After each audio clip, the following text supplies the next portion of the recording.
quero repetir para os irmãos o que eu disse no domingo pela manhã. Isaías estava numa visão.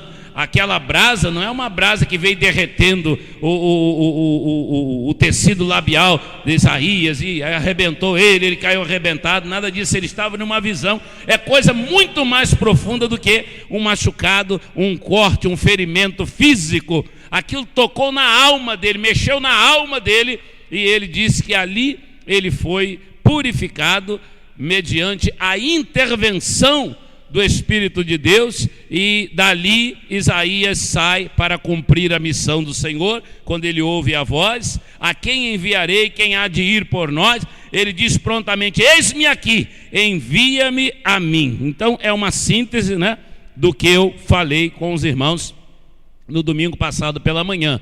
Agora eu quero continuar falando para você sobre culto. Então agora eu vou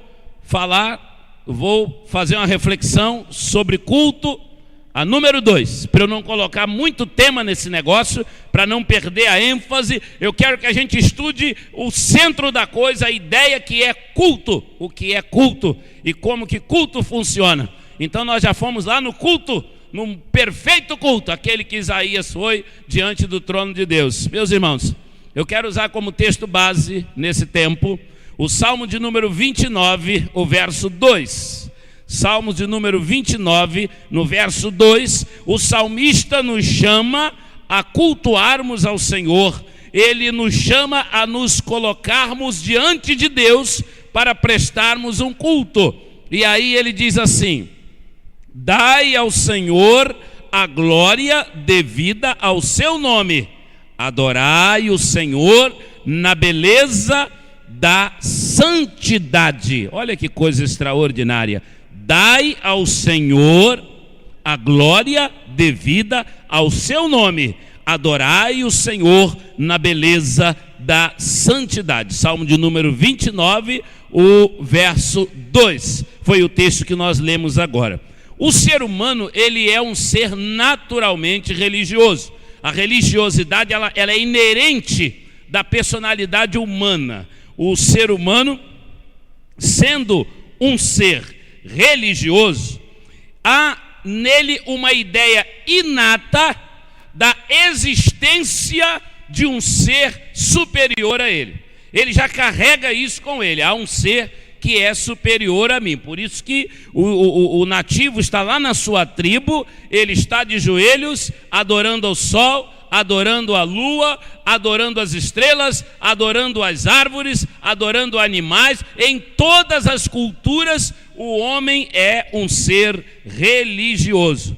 Podemos dizer que a humanidade é religiosa e, como tal, todos procuram agradar alguma divindade. O homem sempre estará procurando agradar alguma divindade. Mas quando a gente lê o Salmo de número 29, o verso 2, ele diz: dai ao Senhor a glória devida ao seu nome. Ele está dizendo que há um Senhor a ser adorado. Ainda que o homem tenha uma multiplicidade de crenças, a Bíblia está dizendo que existe um Senhor, Senhor que é dono, Senhor que é criador, Senhor a quem pertencem todas as coisas. Você lê o Salmo de número 24, ele começa dizendo que o nosso Deus é dono de todas as coisas. Salmo 24, o verso 1 diz: do Senhor é a terra, a sua plenitude, o mundo e aqueles que nele habitam. Então ele está dizendo que Deus é dono de tudo, diz o Salmo 24, verso 1. Logo no verso seguinte, o Salmo diz assim: Deus formou a terra sobre os mares e afirmou sobre os rios. Então esse é o nosso Deus, dono de todas as coisas. Esse é o nosso Deus a quem todas as coisas pertencem. Meus irmãos, Ele é quem tem que ser cultuado. Se Ele é o dono de todas as coisas, como que nós iremos dar a glória do Senhor, a glória que lhe é devida, como que nós vamos transferir essa glória para outros? Nós não podemos transferir a glória do Senhor para outros. Existem diversos tipos de cultos, como há diversos tipos de divindades que são adoradas pelos homens. Nós temos cultos nas mais diversas expressões, nas diferentes culturas. Isso depende do conceito que uma pessoa ou que um povo faz de Deus. Ela cultua de acordo com o seu conceito. Aquele que se sente bem cultuando a madeira, ele tem um conceito de um Deus que pode estar restrito ali àquela madeira. O outro cultua um animal. Na Índia as pessoas cultuam a vaca. Eles acham, né, que a vaca é um animal sagrado e eles têm uma reverência, e esta reverência está vinculada ao conceito, ao entendimento que o povo tem de Deus. Mas onde chega a palavra de Deus, o evangelho da salvação, ele vai para esclarecer as pessoas e mostrar para as pessoas quem deve ser cultuado, quem é o Senhor. Por isso que nós somos responsáveis pela pregação do evangelho. Ou nós vamos para falar para as pessoas da grandeza de Deus, ou nós enviamos missionários que vão falar da grandeza de Deus. Por isso que a igreja não pode parar, porque há essa multiplicidade de entendimento nas pessoas. E isso é tão antigo quanto a própria história. Lá atrás, no período da história da igreja começando, já se encontrava o culto a Diana, culto a Afrodite, culto a Moloque. Haviam elementos de culto que se repetem hoje. A gente ouve falar em magia negra, fulano de tal está envolvido com magia negra, e a polícia descobriu lá. Isso tem desde a antiguidade, já se queimavam crianças. Diz-se que Acabe participava desse tipo de culto, onde crianças eram queimadas, ele e Jezabel, a sua mulher. Então, a Grécia antiga, que cultuava Vênus, em Roma as pessoas praticavam já essas modalidades, esses tipos de culto. E a igreja nasce nesse meio para pregar a palavra de Deus, para pregar o evangelho de salvação, para mostrar para as pessoas que há um só Deus, que Ele é Senhor sobre tudo e sobre todos, que todas as coisas pertencem a Ele, que Ele é o Criador de todas as coisas. Daí, meus irmãos, nós compreendemos que o culto a esse Deus Criador, ele deve, anota aí para você não esquecer, o culto deve refletir a nossa reverência à pessoa do nosso Deus. O culto deve refletir a nossa reverência à pessoa do nosso Deus. Pastor, o que o senhor está querendo dizer com isso? Reverência não me é uma palavra muito comum. Então, em outras palavras, meus irmãos, culto vai dizer de que forma nós respeitamos a Deus. Quem respeita a Deus, respeita o culto. Quem respeita a Deus vai cultuar com temor na presença do Senhor. Por isso a gente dá o melhor da gente para o culto. A gente dá o melhor da gente para o culto. É tão desagradável a gente ver quando as pessoas não estão preocupadas com o culto. O culto é de qualquer jeito, a gente faz de qualquer jeito, a gente vai para a casa de Deus de qualquer jeito. Aí quando se fala assim, vamos para a casa de Deus, para a casa de Deus a gente vai de qualquer jeito. Não, mas agora nós vamos na festa lá na casa do seu fulano. Não, lá eu nem sei como que eu vou, porque eu tenho que me arrumar à altura do seu fulano de tal que vai estar lá. Meus irmãos, não tem ninguém melhor do que o nosso Deus, ninguém é maior do que o nosso Deus, ninguém, em hipótese alguma, é maior do que o nosso Deus. Se eu tenho que me portar de uma determinada maneira para estar na presença de uma autoridade, de um homem que é tão fraco quanto eu, é pó como eu, que vai morrer e vai apodrecer como eu na sepultura, por que eu me portaria de forma leviana na presença do meu Deus? Então o culto, ele requer o melhor de nós, reverência ao Senhor nosso Deus. Moisés, quando teve a visão do Senhor, diante da sarça lá em Êxodo, no capítulo 3, a palavra de Deus diz que a ordem que ele recebeu do Senhor foi: tira a sandália dos pés, porque agora você está pisando em terra santa. Meus irmãos, lá seria um lugar como qualquer um outro, até o momento em que ele tem um encontro com a presença de Deus. Esse lugar não passa de um auditório, não passa de uma casa de 4 paredes, até o momento que nós entramos aqui e falamos: nesta noite feliz, neste santo lugar, eu marquei um encontro com Deus. Se é encontro com Deus, nós temos que demonstrar reverência. A reverência descreve o respeito que nós temos para com o nosso Deus. Por isso algumas coisas não cabem no culto. O culto não é lugar para nós ficarmos brincando. O culto não é lugar para nós ficarmos no entretenimento. O culto não é lugar para nós pensarmos num monte de coisa ao mesmo tempo e agirmos de um monte de maneira ao mesmo tempo. Meus irmãos, o culto é algo separado ao Senhor nosso Deus. E aí diz Eclesiastes 5:2: não te precipites com a tua boca, nem o teu coração se apresse a pronunciar palavra alguma diante de Deus, porque Deus está nos céus, tu estás na terra, pelo que sejam poucas as tuas palavras. Daqui me faz lembrar ainda o mesmo Salomão dizendo: agora guarda os teus pés quando entrares na casa de Deus. O culto deve refletir a nossa reverência a Deus. Eu respeito ao Senhor, e se respeito ao Senhor, eu respeito o culto, eu respeito a casa de Deus. Meus irmãos, o culto, anota outra coisa que eu vou te falar aí. O culto deve refletir a nossa sinceridade diante de Deus. O culto deve refletir a nossa sinceridade diante de Deus. Por que nós estamos aqui? Por que viemos aqui? Nós não temos obrigação de agradar a homem algum na adoração. Nós não temos obrigação de estarmos aqui para parecermos agradáveis ao colegiado ministerial, para parecermos agradáveis à membresia da igreja. Nós estamos aqui por sinceridade. Queremos adorar ao Senhor. Tudo que queremos, Senhor, é te adorar, é sermos sinceros. Jesus está conversando com a mulher samaritana, Evangelho de São João, capítulo 4, e ela perguntou para ele sobre o culto. Ela disse: como que é o culto verdadeiro? É aqui na nossa terra? É no Monte Gerizim? Ou é lá em Jerusalém, onde os seus pais dizem que é o culto verdadeiro?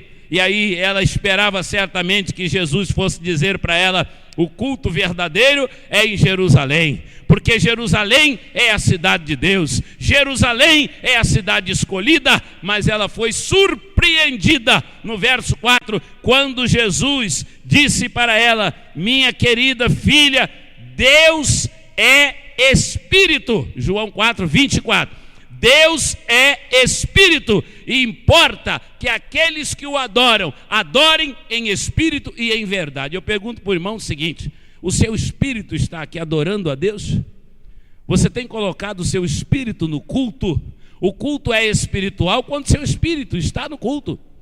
O culto é espiritual quando nós estamos adorando-o em espírito e em verdade, quando nós estamos predispostos a colocar a nossa sinceridade diante do Senhor. É o culto espiritual, é o culto do Espírito, mas é o Espírito do homem adorando ao Espírito de Deus. Daí a Bíblia diz em Romanos capítulo 8, verso 16, que o Espírito de Deus testifica com o nosso espírito. Então, quando a gente se entrega ao culto, quando a gente se entrega à adoração, quando a gente se entrega a ouvir a palavra, quando a gente se entrega à oração, meus irmãos, há pessoas que vão a cultos e elas não sabem de nada que aconteceu no culto. É uma coisa tremenda. O inimigo, ele tem umas armadilhas de entretenimento. É uma coisa, o nosso espírito, ele é meio indisposto para culto. É meio indisposto para culto. Você vai no culto, se a mensagem estiver longa, meu amigo, é um culto dentro do santuário e o outro no pátio. É um sermão dentro do santuário e o outro no pátio. Você vai nesses congressos, esses grandes encontros, é uma confusão tremenda.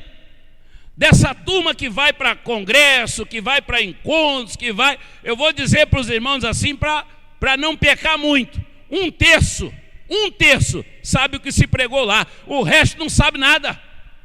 Foi só passear no templo, passear no santuário.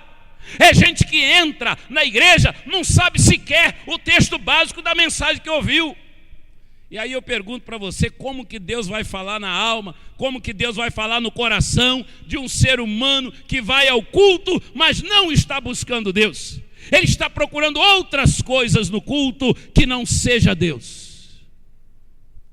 Culto é a expressão de um coração convertido que se quebranta diante do Senhor. Jesus nos ensina isso quando, no Evangelho de São Lucas, no capítulo 18, ele abordou aquele episódio do publicano e o fariseu.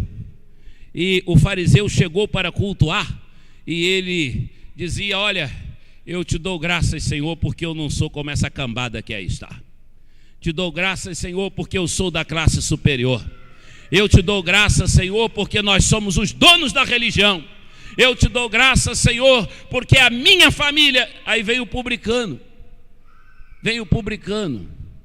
e se posta numa humildade singular e diz assim: tenha misericórdia de mim, Senhor, tenha piedade de mim, porque eu sou um pecador.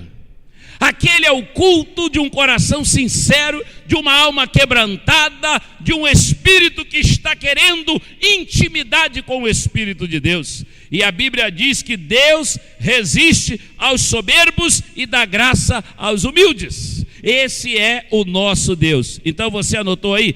Culto deve refletir a nossa sinceridade. Então anota outra frase que eu vou te falar. O culto deve refletir a nossa alegria com as coisas de Deus. No serviço do meu rei eu sou feliz, satisfeito e abençoado, proclamando do meu rei a salvação, no serviço do meu rei. Refletir a nossa alegria com as coisas de Deus. No Salmo 100, o salmista diz assim: celebrai com júbilo ao Senhor todos os moradores da terra, servi ao Senhor com alegria, apresentai-vos a Ele com cântico. Culto reflete a nossa alegria nas coisas de Deus. O Salmo 13, há poucos dias nós falamos uma mensagem sobre o Salmo 13, e quando você lê o Salmo 13, verso 5 e verso 6, está escrito assim: mas eu confio na tua benignidade, o meu coração se regozijará na tua salvação, cantarei ao Senhor, porquanto me tem feito bem. Eu confio no Senhor, eu me regozijo no Senhor, porquanto me tem feito bem. Meus irmãos, não adianta ficar no púlpito da igreja brigando com crente que fica em casa domingo para ver Fantástico, brigando com crente que está atrás de Big Brother, não está atrás da Bíblia, brigando com crente que está no Face, não está na oração. Não adianta, porque o dia que a pessoa se converte, ela passa a ter prazer nas coisas do Senhor. Então só a oração é a gente pedir ao Senhor: Senhor, inunda o coração do teu povo de prazer em estar na tua presença, inunda o coração do teu povo em alegria com as coisas que pertencem ao Senhor. Culto deve refletir a nossa alegria com as coisas de Deus, ter prazer com as coisas de Deus. Pastor, mas tem hora que eu sinto, tem hora que eu não sinto. Deixa eu falar uma coisa para você, irmão.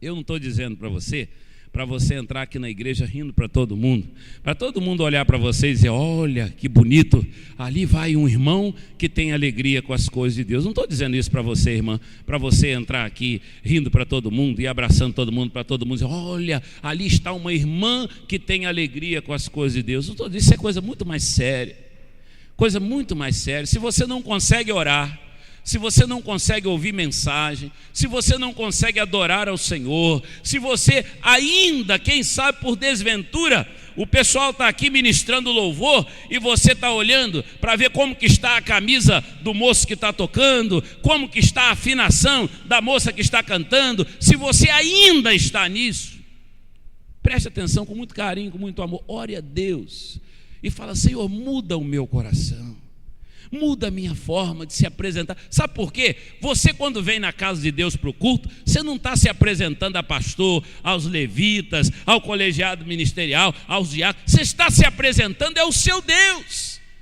E é o seu Deus que vê o mais profundo da sua alma. Ele sabe se há reverência na sua alma, se há sinceridade na sua alma, se há gratidão na sua alma, se há alegria na sua alma. É isso que nós devemos querer, antes de mais nada, oferecer para Deus. Dá teu melhor para o Mestre, dá a tua vida a Jesus, é querer dar o melhor de nós para o Senhor.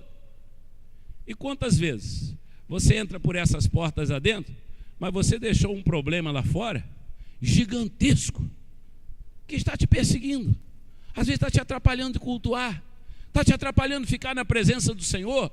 Isso aí não é pastor que vai dar jeito, não é irmão nenhum que vai dar jeito, é você orando, colocando diante de Deus: Senhor, eu venho aqui, eu quero te adorar, como teu filho Jesus ensinou, em espírito e em verdade. E aí colocar diante do Senhor com toda sinceridade: Senhor, o que está me atrapalhando de cultuar é isso e isso e isso que está me atrapalhando.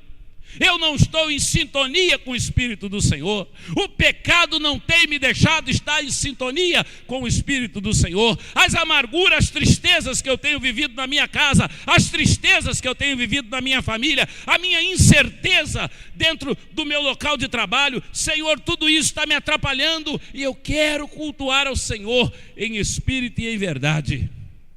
E eu tenho certeza de uma coisa: o Deus que disse: clama a mim e responder-te-ei, e anunciar-te-ei coisas grandes e firmes que não sabes, Ele vai cuidar de você, Ele vai curar em você essas dificuldades para com o culto. Então, se você escreveu aí que o culto deve refletir a nossa alegria com as coisas de Deus, escreve outra coisa que eu vou te dizer aí: o culto deve refletir o nosso desejo de santidade ao Senhor. Deve refletir o que é santidade. A gente tem uma confusão na cabeça com santidade. A gente entende que santidade é uma forma de falar, né? Quando eu digo: irmãos, o Senhor é a propiciação, o pastor está cheio de santidade, está falando as palavras que nós não estamos nem entendendo. Quando eu coloco o terno, a gravata, aí o irmão olha e diz: olha como o pastor está vestido. Ah, se eu pudesse, eu até pedi o pastor para ele fazer uma batina, alguma coisa a mais, para poder ficar com a aparência. Meu irmão, santidade é colocar em choque as nossas fraquezas e querer a cura de Deus. Santidade é um desejo que brota no coração da gente, de querer que Deus nos cure, querer que Deus nos separe, querer que Deus nos liberte, querer que Deus nos proteja contra as ciladas de Satanás, que são diárias. É aí que está a santidade, o temor. É aí que você começa a mudar. Quando você começa a colocar diante do Senhor: eu quero ser um vaso de bênção, sim, um vaso escolhido de Deus. Quero ser, faze-me vaso de bênção, Senhor. E aí o Senhor vai ouvindo a sua oração, e Ele vai cuidando de você. Meu amigo, minha amiga, meu irmão, minha irmã, o salmista no Salmo 93, no verso 5, ele diz assim: a santidade convém à casa do Senhor para sempre. O apóstolo São Paulo, em 1 Coríntios 14, ele diz que tudo deve ser feito para edificação.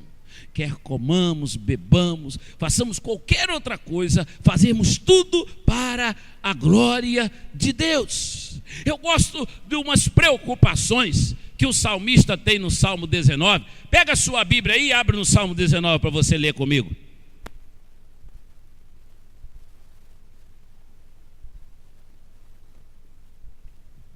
Pondere algumas preocupações, Salmo 19, que o salmista tem no verso 12. Começa lá no verso 12.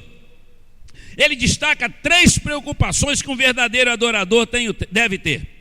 Ele diz: primeiro, eu tenho pecados que eu sequer conheço. Segundo, eu sou predisposto para a soberba, para a prepotência e para a arrogância. Terceiro, eu preciso tomar cuidado com a minha língua. Preste atenção, vamos lá. Leia comigo ali. Quem pode ver os seus próprios erros? Purifica-me, Senhor, das faltas que cometo sem perceber. Dá para trocar essa versão aí? Tira essa Bíblia da linguagem de hoje e bota ela aí na versão de Almeida. Isso. Ali está melhor para a gente entender. Leia comigo ali. Quem pode entender os seus erros? Expurga-me tu dos que me são ocultos. O que ele quer dizer com isso? Tem pecado que a gente comete, que a gente sequer sabe. Então ninguém tem como dizer, eu não tenho pecado. Por isso que Jesus, quando apanhou aquela mulher num ato pecaminoso, que os homens vêm trazer, ele diz, quem não tem pecado, atire a primeira pedra. Porque ele tinha certeza que ninguém ia tirar pedra nenhuma. Porque ainda que eu esteja andando com Deus, em comunhão com o Senhor, eu penso que estou acertando. E às vezes eu estou errando pensando que estou acertando.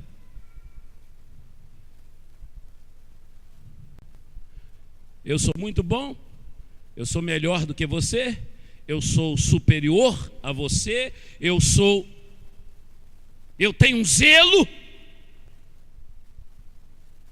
E só em pensar assim, eu já pequei. Só em pensar assim, eu já pequei.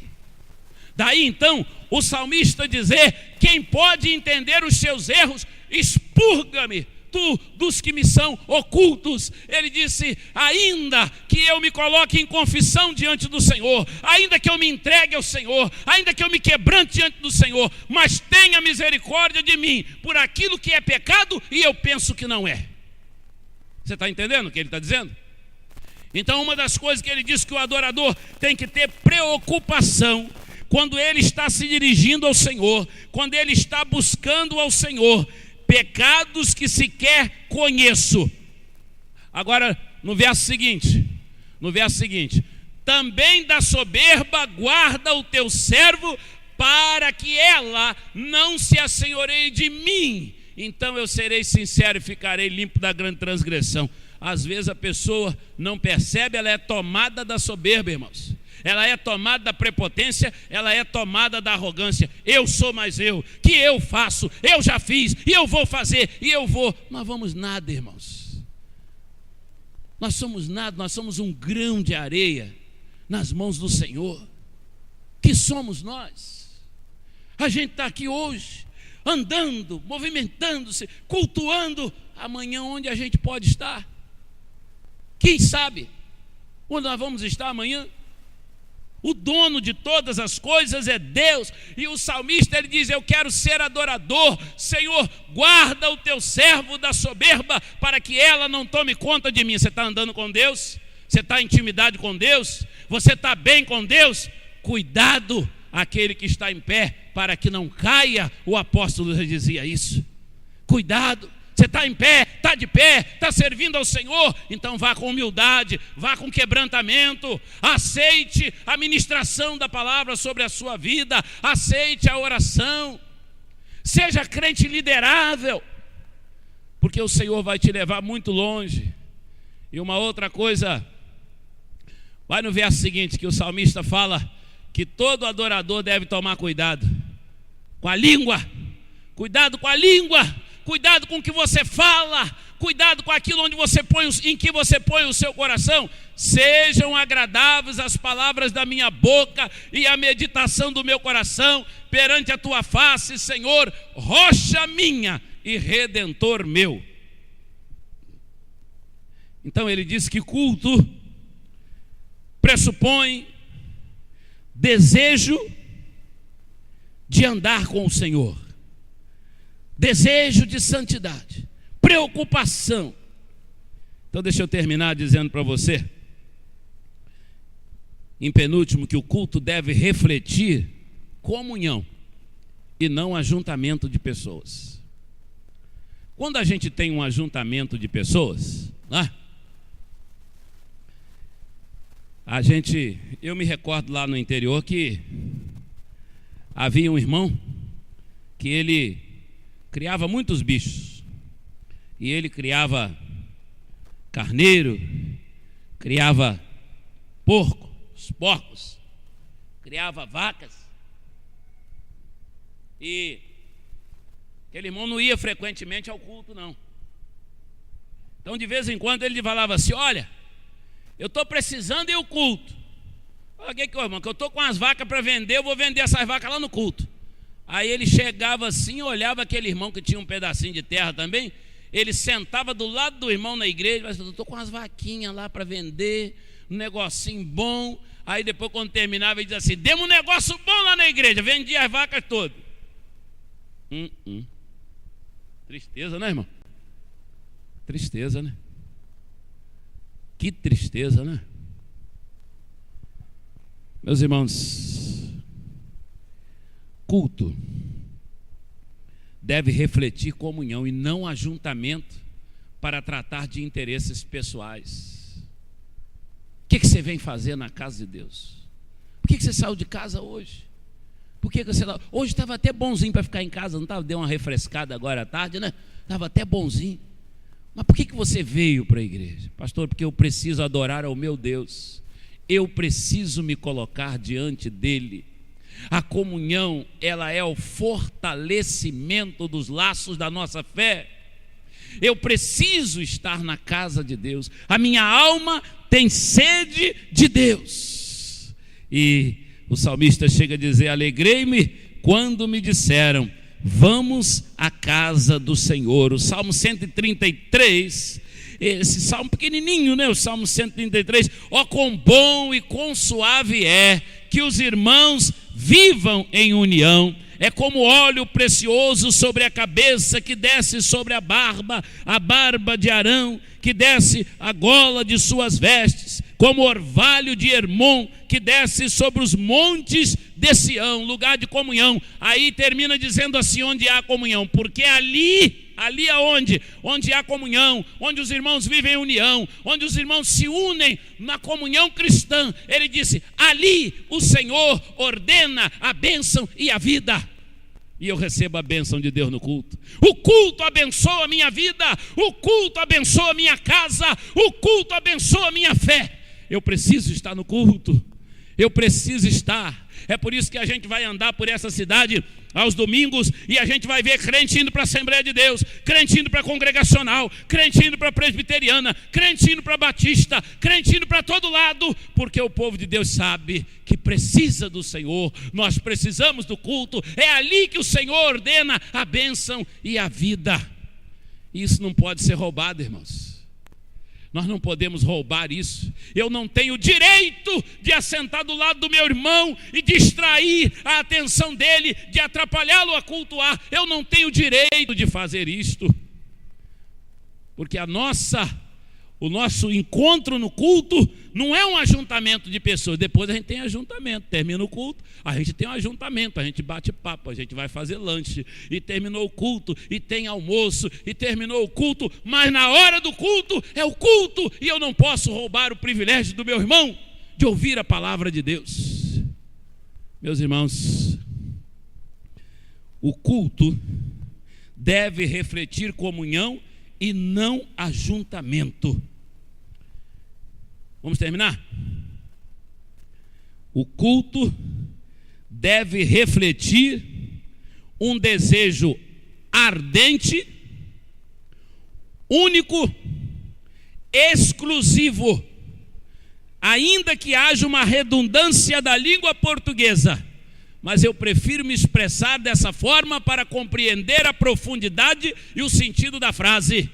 O culto deve refletir um desejo único, exclusivo, ardente de agradar, antes de mais nada, a Deus. Nós estamos aqui nesse lugar para, antes de mais nada, agradarmos a Deus. Então eu tenho que me portar como Deus quer e não como eu quero. Não é como eu quero. O culto não é do jeito que eu quero fazer. Eu quero cultuar desse jeito. Meu irmão, presta atenção. Caim quis cultuar do jeito dele e cultuou do jeito dele. E Abel preferiu cultuar no jeito de Deus. E a Bíblia diz que Deus rejeitou o culto de Caim. Deus disse: não quero. E ele cultuou. Ele botou oferta no altar. Ele fez um esparramo danado. Depois Deus disse: pode levar o seu culto embora. Eu não quero o seu culto. E vem Abel colocar o melhor de si diante do Senhor. Infelizmente, nós vivemos numa cultura que nos obriga a agradar as pessoas. Eu tenho que agradar. Se o irmão sentou do meu lado, puxou conversa comigo, se eu não conversar com ele, eu vou parecer mal educado, pastor. Se o irmão senta do meu lado e ele começa a me convidar para a gente ir lá para fora, na hora, se eu não for, eu vou parecer mal educado, pastor. Essa cultura terrível que nós temos, que nos estimula a agradar pessoas. Mas quando você entrar na casa de Deus, em nome de Jesus, encarecidamente, vem para agradar a Deus. Vem para agradar o seu Senhor. E aí, deixa eu ler para você Gálatas. Paulo escrevendo aos Gálatas, capítulo 1, verso 10. Acaso busco eu agora a aprovação dos homens ou de Deus? Ou estou tentando agradar os homens? Se estivesse ainda agradando aos homens, eu não seria servo de Cristo. Presta atenção. Presta atenção. Gálatas capítulo 1, verso 10. Se eu conseguir agradar todos os homens, é um sinal inequívoco de que eu ainda não sou servo de Cristo. Por que persuado eu agora homens ou a Deus? Ou seja, eu estou querendo ser olhado pelos homens ou ser olhado por Deus? Ou eu procuro agradar os homens? Se eu estivesse ainda agradando aos homens, diz Paulo, eu não seria servo de Cristo. Então entenda isto. Alguém vai chamar você de fanático, de radical. Se você entra na igreja e o irmão vem e diz: irmão, calma, que eu vim cultuar. Ele vai te chamar de radical. Ele vai te chamar de fanático. Se você está na direção do santuário, o irmão, não, vem aqui, não vai. Irmão, calma. Se naquele domingo que você está se preparando para vir para a igreja, o telefone toca, é o irmão, que tal a gente ir fazer uma pescaria em tal lugar, meu irmão? Hoje não. Nesse horário não. Eu estou indo para a igreja. Aí sabe o que vai parecer? Que você é mal educado. Mas você tem uma escolha. A quem eu agrado agora? A quem eu vou persuadir? Quem eu quero que olhe para mim e se agrade de mim? Eu persuado agora, homens ou a Deus? Procuro agradar os homens? Se estivesse ainda agradando os homens, não seria servo de Cristo. Você compreendeu? Esse é o culto. Esse é o culto que nós precisamos prestar ao Senhor. Esta é a consciência do culto ao Deus verdadeiro. Esse culto sempre vai refletir a nossa reverência a Deus. Ele deve refletir a nossa sinceridade. Ele deve refletir a nossa alegria com as coisas de Deus. Ele deve refletir nosso desejo de santidade ao Senhor. Ele deve refletir a comunhão e não ajuntamento de pessoas. Ele deve refletir um desejo único, ardente, de agradar, primeiramente, E antes de mais nada, a Deus. Amém, irmãos? Deus abençoe sua igreja, seu povo que lhe presta culto, para a honra e glória do seu próprio nome. Nós